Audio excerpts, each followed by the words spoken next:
Assalamu alaikum, dear students. Welcome to the second lecture of plain and reinforced concrete designing. In this lecture, we will discuss about that how we can design and analyze a beam and flexure. In first lecture, I have already studied that what is concrete and what is the component of concrete and what is the different type of concrete, such as plain concrete and reinforced concrete. Okay. So reinforced concrete, basically the design of plain reinforced concrete means that how much quantity of steel we use in the concrete. So the basic purpose of steel that we use in concrete to introduce to develop the tensile stresses in the concrete. Okay. Concrete is good in compression but weak in tension, and steel is good in tension but weak in compression. Okay. So that's why we use these two material combined in a structural element. अच्छा, तो अब हम हमारा जो आज का जो lecture है उसमें हम पढ़ेंगे कि हमारे पास ये फ्लेक्सर स्ट्रेस जो है ये इसके लिए हम बीम का डिज़ाइन किस तरह करते हैं. ठीक है, तो पहले हम ये जानते हैं कि हमारे पास ये फ्लेक्सर स्ट्रेस क्या है. ठीक है, फ्लेक्सर स्ट्रेस हमारे पास कम्बिनेशन है. Combination of compression and tension is called flexor stresses. जैसा कि हमारे पास अगर हम यहाँ पर एक बीम का फ्री बॉडी डायग्राम ड्रा करें तो हमारे पास कुछ इस तरह है.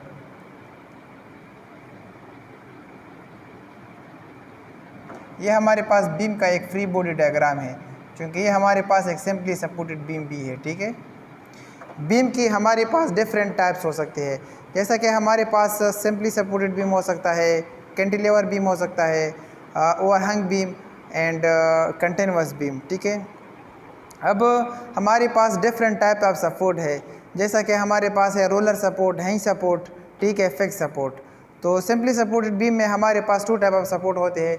जैसा कि हमारे पास यहाँ पर रोलर सपोर्ट है और यहाँ पर हमारे पास कौन सा सपोर्ट है, हैंग सपोर्ट है. ठीक है, अच्छा, अब हम ये जानते हैं कि रोलर सपोर्ट का क्या मतलब होता है. रोलर सपोर्ट का मतलब ये होता है कि हमारे पास एक वन वर्टिकल लोड को रेजिस्ट कर सकता है. ठीक है, और हमारे पास ये वाला जो है ये हैंग सपोर्ट, ये हमारे पास टू सपोर्ट को टू रिएक्शन को रेजिस्ट कर सकता है. क्या है, इसमें अगर हॉरिजॉन्टल लोड आ जाए, हॉरिजॉन्टल स्लाइडिंग आ जाए तो ये वाला जो है ये रेजिस्ट करेगा और ये थोड़ा अलाउ करेगा. ठीक है, अच्छा, और ये जो है वर्टिकल लोड को भी रेजिस्ट कर सकता है. ठीक है, ये जस्ट ओनली वर्टिकल लोड को रेजिस्ट कर सकता है. ठीक है, उसके बाद हमारे पास लोड की डिफरेंट टाइप हो सकती है.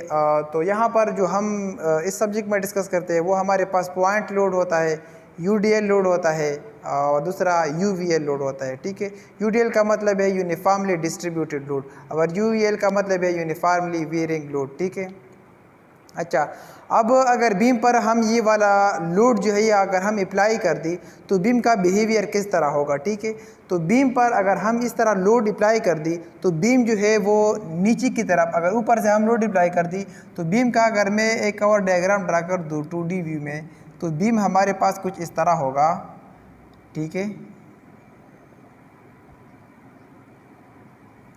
तो इसमें इस तरह बेंडिंग आ जाता है. ठीक है, बीम में इस तरह बेंडिंग आ जाता है. ठीक है, ये सेंटर में जो है ये मैक्सिमम होता है और ये सपोर्ट पर जो है मिनिमम होता है या नेग्लिजिबल होते हैं. ठीक है, अच्छा, तो अब ये बीम की जो टॉप फाइबर है, ठीक है, ये हमारे पास टॉप फाइबर है, ये हमारे पास बॉटम फाइबर है. ठीक है, तो ये टॉप फाइबर जो है यहाँ पर हमारे पास कंप्रेशन आ जाएगा और ये बॉटम फाइबर जो है यहाँ पर टेंशन आ जाएगा. ठीक है, इसका मैं सेक्शनल व्यू भी ड्रा करता हूँ. ये हमारे पास बीम का क्रॉस सेक्शन है.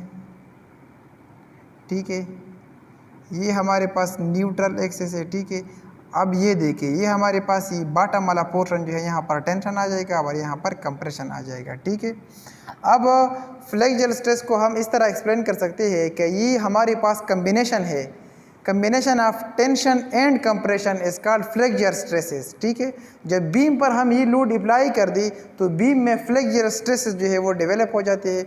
अब हम इन फ्लेक्सर स्ट्रेस को किस तरह रेजिस्ट कर सकते हैं, क्योंकि यहाँ पर टू वर्ड यूज है, एक होगा कंप्रेशन, दूसरा होगा टेंशन.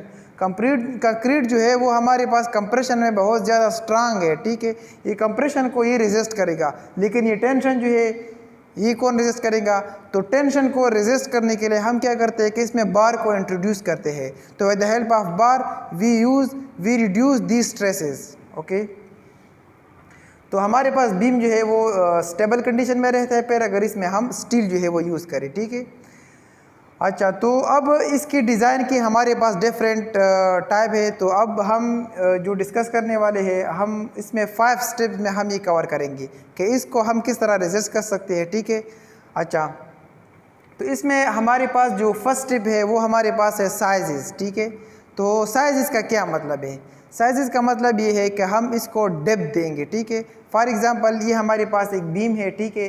अब इस बीम का this is the beam, this is the hinge support and this is the roller support, ठीक है। अब हमारे पास यहाँ पर कुछ लोड जो है वो अप्लाइड है, ठीक है। UDL लोड अप्लाई है फॉर एग्ज़ाम्पल 3 के पर फीट, ठीक है, UDL लोड, ठीक है।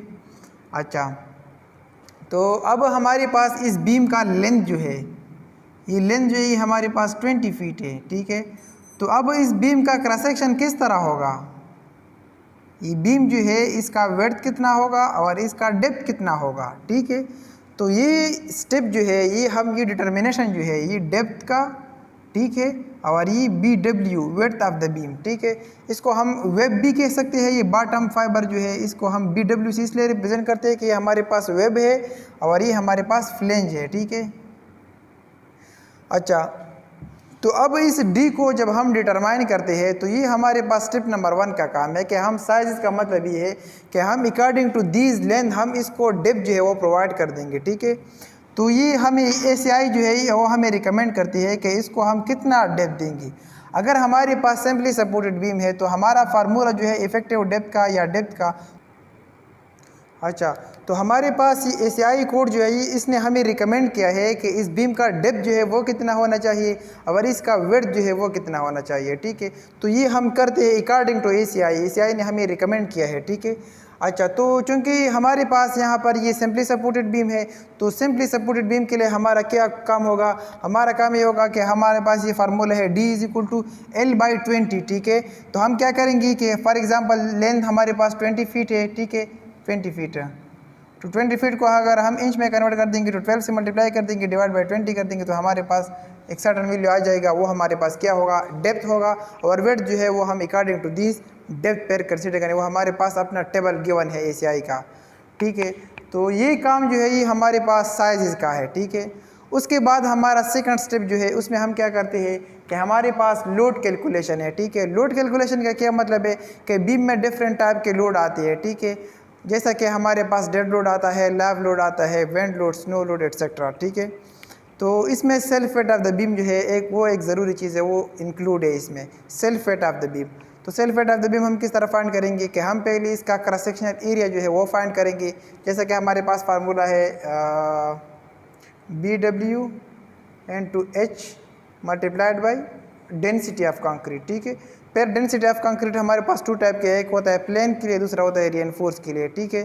तो हम फिर वो इससे मल्टीप्लाई करेंगे, उससे हमारे पास self weight of the beam जो है वो आ जाएगा, ठीक है। तो ये काम हमारा जो है लोड कैलकुलेशन में है, ठीक है।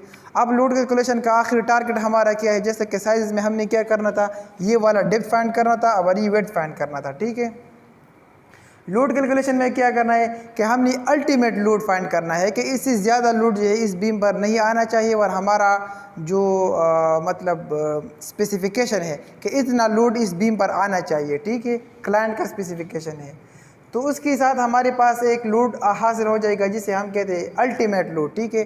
फिर अल्टीमेट लोड के लिए हम क्या करते हैं कि 1.2 हम डेड लोड से मल्टीप्लाई करते हैं और 1.6 जो है वो हम लैब लोड से मल्टीप्लाई करते हैं, ठीक है। ये हमारे पास ACI ने रिकमेंड किया, ही हमारे पास लोड फैक्टर है, ठीक है। तो वो हमारे पास हो गया अल्टीमेट लोड।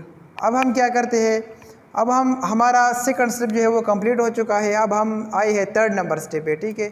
थर्ड स्टेप का क्या मतलब है कि हमारे पास एनालिसिस का क्या मतलब है कि हम जब बीम पर ये अल्टीमेट लोड अप्लाई करेंगे तो बीम का बिहेवियर किस तरह होगा। बीम पर तो लोड हमने अप्लाई किया, अब रिएक्शन किस तरह होगी, इसमें शेयर फोर्स कितना आ जाएगा, बेंडिंग मूवमेंट कितना आ जाएगा, ठीक है। तो ये सारा काम जो है ये हमारे पास ये स्टेप नंबर 3 में हम कवर करते हैं, जो कि स्टेप है हमारे पास एनालिसिस का, ठीक है। जैसे कि मैं थोड़ा शॉर्ट सा एक्सप्लेन भी करता हूँ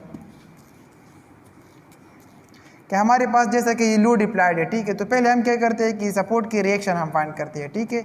after for example this is R A, this is R B, ठीक है। तो हम सपोर्ट का रिएक्शन पहले फाइंड करते हैं, फिर उसके मुताबिक हम जो है इस इधर लाइन ड्रा करते हैं। यहाँ ये लाइन हम क्यों ड्रा करते हैं, इसका मतलब है कि हमने ड्रा करना है shear force and bending moment diagram, ठीक है। तो फॉर एग्जांपल ये रिएक्शन इतना है, तो हम क्या करते हैं, यहाँ पर एक लाइन ड्रा करते हैं 0 0, ठीक है। यहाँ पर हम लिखते हैं SHF, शेयर फोर्स डायग्राम, ठीक है, SFD, शेयर फोर्स डायग्राम, ठीक है। तो शेयर फोर्स डायग्राम में हम क्या करते हैं, इसका शेयर फोर्स डायग्राम ड्रा करते हैं। अगर पॉइंट लोड है तो अच्छा, शेयर फोर्स डायग्राम में एक और लॉजिक है, उसमें अगर हमारे पास पॉइंट लोड है तो शेयर फोर्स का डायग्राम की जो लाइन है वो हमारे पास 0 डिग्री लाइन होता है, ठीक है। अच्छा, तो बीम की shear force bending moment diagram में 0 डिग्री का क्या मतलब है, 0 डिग्री का मतलब है कि ये लाइन इस तरह स्ट्रेट होगा, ठीक है। 1 डिग्री का क्या मतलब है, 1 डिग्री का मतलब है कि ये हमारे पास थोड़ा इंक्लाइन होगा, ठीक है। 2 डिग्री का क्या मतलब है कि ये लाइन जो है ये कर्व फॉर्म में होगा। तो अगर हमारे पास पॉइंट लोड हो तो हम क्या करेंगे कि ये वाला लाइन जो है शेयर फोर्स में वो बिल्कुल स्ट्रेट ड्रा करेंगे, ठीक है। अगर हमारे पास UDL है तो हम इंक्लाइन ड्रा करेंगे, ठीक है। अगर हमारे पास 2 डिग्री है तो हम क्या करेंगे कि लाइन बिल्कुल कर्व फॉर्म में ड्रा करेंगे, ठीक है। चूँकि हमारे पास यहाँ पर UDL लोड अप्लाइड है तो हम क्या करेंगे, इस तरह 1 डिग्री लाइन ड्रा करेंगे, ठीक है। ये हमारे पास होगा सेंटर ऑफ द बीम, ठीक है। ये हमारे पास पॉजिटिव होगा, ये हमारे पास नेगेटिव शेयर फोर्स होगा, ठीक है। तो ये डायग्राम यहाँ पर, अगर ये डायग्राम हमारे पास प्रॉपर तरीके से क्लोज नहीं है तो इसका मतलब है कि आपने एनालिसिस जो है वो रॉन्ग किया है, आपने रिएक्शन जो है वो आपने रॉन्ग फाइंड किया है, आपने मिस्टेक किया है कैलकुलेशन में, ठीक है। तो हम क्या करते हैं कि यहाँ पर जो है शेयर फोर्स डायग्राम ड्रा करते हैं, फिर with the help of that shear force diagram we can easily find the bending moment diagram, ठीक है। तो हम इसका एरिया फाइंड करते हैं, जैसा कि हमारे पास ट्रायंगल है तो ट्रायंगल का एरिया हम किस तरह फाइंड करते हैं, 1/2 BH, ठीक है। तो ये हमारे पास इसका एरिया है। अब इसका एरिया से फॉर एग्जांपल 20 आ गया, फॉर एग्जांपल 25 आ गया, तो हम क्या करते हैं, यहाँ से कर्व्ड लाइन ड्रा करते हैं, ठीक है। ये हमारे पास मैक्सिमम मूवमेंट 25 होगा, ठीक है। अगर हम इसको ये फीट में होगा, फिर अगर आपने यूनिट जो ये फीट में लिए है, ठीक है। तो उसके बाद हम क्या करेंगे कि ये वाला जो है इंच में भी कन्वर्ट कर सकते हैं। तो हमारी एनालिसिस 3rd स्टेप जो है उसका लास्ट टारगेट हमारा क्या होगा, उसका लास्ट पॉइंट हमारा ये होगा कि हमें मैक्सिमम मूवमेंट की वैल्यू जो है वो हमें अचीव होगी, ठीक है। तो जब हमें मैक्सिमम मूवमेंट जो इसकी वैल्यू हमारे पास अचीव होगा तो हम क्या करते हैं, वो वैल्यू फर्दर यूज़ करेंगे for the sake of designing, ठीक है। तो हमारे पास ये एनालिसिस से जो स्टेप हासिल होगा उसको हम MU से रिप्रेजेंट करते हैं, जो कि हमारे पास होता है अल्टीमेट मूवमेंट, ठीक है। अच्छा, अब हम क्या करते हैं कि हम ये 3rd नंबर स्टेप जो है कंप्लीट कर चुके हैं। अब हम आए हैं स्टेप नंबर 4 पे, ठीक है। तो स्टेप नंबर 4 में हम क्या करते हैं, स्टेप नंबर 4 में हम डिज़ाइनिंग करते हैं, ठीक है। डिज़ाइनिंग का क्या मतलब है, डिज़ाइनिंग का मतलब ये है कि हम ये लोड जो है इसको किस तरह रेजिस्ट कर सकते हैं, ठीक है। इसकी हम अपोजिशन करते हैं कि ये लोड जो है हमारे पास रेजिस्ट हो जाए और ये बीम जो है स्टेबल कंडीशन में रह जाए, ठीक है। तो डिज़ाइनिंग में हम क्या करते हैं कि पहले हम मैक्सिमम मूवमेंट की वैल्यू जो है वो हम पिकअप करते हैं, फिर उसको यूज़ करते हैं फर्दर कि ये वाला टारगेट जो है हमारे पास हिट हो जाए और ये मूवमेंट जो है ये रेजिस्ट हो जाए। अगर हमने डिज़ाइन इस तरह किया कि हमारा डिज़ाइन जो है वो फिर हम चेक करते हैं, डिज़ाइन के बाद डिज़ाइन में एक फिर फर्दर स्टेप्स है, ठीक है। तो लास्ट स्टेप में हम ये करते हैं कि हम ये वाला डिज़ाइन जो है ये चेक करते हैं। फॉर एग्जांपल ये हमारे पास एक स्टील का क्रॉस सेक्शन है, ठीक है। तो इसमें हमने फॉर एग्जांपल यहाँ पर 4 बार यूज़ किया, ठीक है। और मूवमेंट की वैल्यू जो है वो हमारे पास 2000 है, 2000 इंच किप, ठीक है। ये हमारे पास मूवमेंट की वैल्यू है। अगर हमने डिज़ाइन कर लिया उसके बाद हमारा जो मूवमेंट है, ठीक है, जो चेक हम करते हैं तो उसका अगर लोड का बेयरिंग जो है मतलब बीम का जो कैपेसिटी है, ठीक है, अगर मूवमेंट कैपेसिटी हमारे पास 1800 आ गया तो ये हमारे पास अल्टीमेट मूवमेंट से कम है, तो हमारा डिज़ाइन जो है वो रॉन्ग है, ठीक है। फिर हम या कंप्रेशन स्ट्रेंथ को एक्सटेंड करेंगे, मतलब इंक्रीज़ करेंगे, या हम टेंशन को इंक्रीज़ करेंगे, ठीक है। अगर हमारे पास ये मूवमेंट कैपेसिटी जो है वो हमारे पास 2500 आ गया तो इसका मतलब ये है कि हमारे पास मैक्सिमम मूवमेंट से थोड़ा ज़्यादा हो गया, 500 ज़्यादा हो गया, तो हमारा डिज़ाइन जो है वो फिर एक्यूरेट है, ठीक है। अच्छा, अब हम डिज़ाइन में क्या करते हैं, पहले हम मैक्सिमम मूवमेंट की वैल्यू को पिकअप करते हैं, फिर हम ऐसा करते हैं कि हमारे पास फार्मूला है, ठीक है, सक्सेस एंड ट्रेल मेथड के ज़रिए। सक्सेस इन ट्रायल मेथड के ज़रिए हम क्या करते हैं कि हमारे पास डिफरेंट टू फार्मूलाज है। उसमें एक होता है एरिया ऑफ स्टील, दूसरा होता है स्मॉल ए, ठीक है। ये ए जो है ये हम बीम में कंसीडर करते हैं 4 इंचेस, और जब हमारे पास बीम जो है वो इस तरह हो कि वो स्लेब के साथ अटैच हो तो फिर हम क्या करते हैं, ए वैल्यू स्लेब की थिकनेस के बराबर लेते हैं। तो चूंकि हमारे पास यहाँ पर सिंपली सपोर्टेड बीम है, इसके साथ कोई स्लेब जो है वो अटैच नहीं है, तो इस वजह से हम ये ए की वैल्यू जो है हम 4 सेलेक्ट करते हैं। फिर ये मैक्सिमम मूवमेंट की वैल्यू, ये tensile strength of the steel, compressive strength of the concrete, तो वो हम एरिया ऑफ स्टील के फार्मूले में पुट करके और सक्सेस इन ट्रायल मेथड को हम 3 बार ट्राई करके तो हमारे पास एक वैल्यू आ जाता है, जिसे हम कह सकते हैं कि ये हमारे पास एक एरिया ऑफ स्टील है, ठीक है। फिर हम क्या करते हैं कि डिज़ाइन स्टेप जो है ये डिज़ाइन, इसमें फर्दर ये स्टेप्स है, उसमें हमारे पास क्या करते हैं कि नंबर ऑफ़ बार हम प्रोवाइड करते हैं। नंबर ऑफ़ बार हम बीम में किस तरह प्रोवाइड करेंगे कि ये हमारे पास let's suppose area of steel है, तो हम क्या करते हैं area of steel divide by area of 1 bar करके तो हमारे पास नंबर ऑफ़ बार आ जाएगा कि ये हमारे पास इतने बार जो है वो हम बार बीम में यूज़ करेंगे, ठीक है। अच्छा, उसके बाद हमारा जो स्टेप होता है फर्दर, उसमें ये डिज़ाइन स्टेप के अंदर स्टेप मैं बात कर रहा हूँ, ठीक है। उसके बाद हमारे पास है प्लेसमेंट ऑफ बार के, हम बार को किस तरह प्लेस करते हैं। हमारे पास यहाँ पर 8 बार है, तो 8 बार हम एक लाइन में तो एडजस्ट नहीं कर सकते हैं, उसको हम क्या करते हैं कि हम 2 लेयर में पैक डालते हैं या 3 लेयर में हम जो है बार को बार का अरेंजमेंट जो है वो हम करते हैं, ठीक है। अच्छा, तो उसके बाद हम फिर जैसा कि पहले मैंने एक्सप्लेन किया कि हम मूवमेंट कैपेसिटी चेक करते हैं कि इस बीम का कैपेसिटी कितना है। हमने तो डिज़ाइन कर लिया, अब इसका कैपेसिटी कितना है, ठीक है।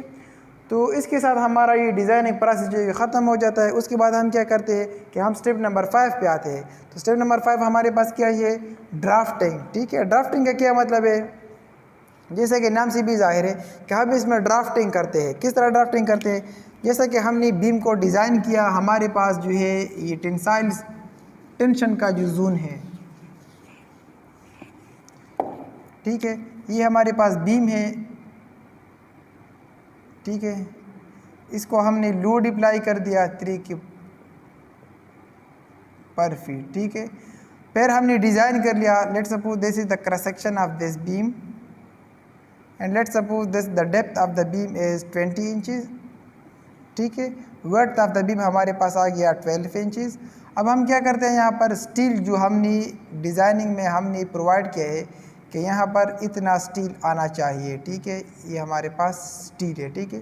तो हम इस तरह proper for example 4 number 4 bars, ठीक है। और ये स्टेरअप जो है ये बार नंबर लेट्स सपोज 3 है, ठीक है। एट द रेट ऑफ इतना डिस्टेंस पे हमने प्रोवाइड करना है, ठीक है। तो ये जो है ये स्टेरअप जो है तो फिर हम शेयर फोर्स में डिज़ाइन करते हैं, क्योंकि हमारा अभी टारगेट जो है कंसंट्रेशन जो है वो लॉन्ग बार पे है कि हम फ्लेक्चर स्ट्रेस को रेजिस्ट कर सकें, ठीक है। तो हमारा ये काम होता है लास्ट स्टेप में कि हम बार को किस तरह प्लेस करते हैं और इसको हम रिप्रेजेंट करें। तो हम इसका लॉन्ग व्यू जो है लैटिट्यूडल व्यू भी हम इस तरह ड्रा कर सकते हैं, उसमें हमें ये शो होता है कि इसमें कितने बार है, ठीक है। 3D व्यू भी हम सम टाइम बनाते हैं कि इसमें कितने बार हमने लगाए हैं, ठीक है। तो ये था हमारे पास डिज़ाइनिंग के प्रोसेस कि हम फ्लेक्चर बीम को किस तरह जो है डिज़ाइन कर सकते हैं, ठीक है। तो ये 5 स्टेप थे हमारे पास। इंशाल्लाह नेक्स्ट लेक्चर में हम इस पर एक एग्जांपल करेंगे और एक बीम को इस तरह एनालाइज करेंगे पहले, फिर उसको डिज़ाइन करेंगे कि ये लोड जिसको हम किस तरह रेजिस्ट कर सकते हैं, और ये पूरा प्रोसेस जो है हम करेंगे। फिर हमारे पास लास्ट में हम इस तरह इसका 3D व्यू 2D व्यू भी ड्रा करेंगे, side view, top view etcetera, कि हमारे पास ये बीम जो है ये किस तरह इसमें हम स्टील प्रोवाइड करते हैं, ठीक है। Thank you.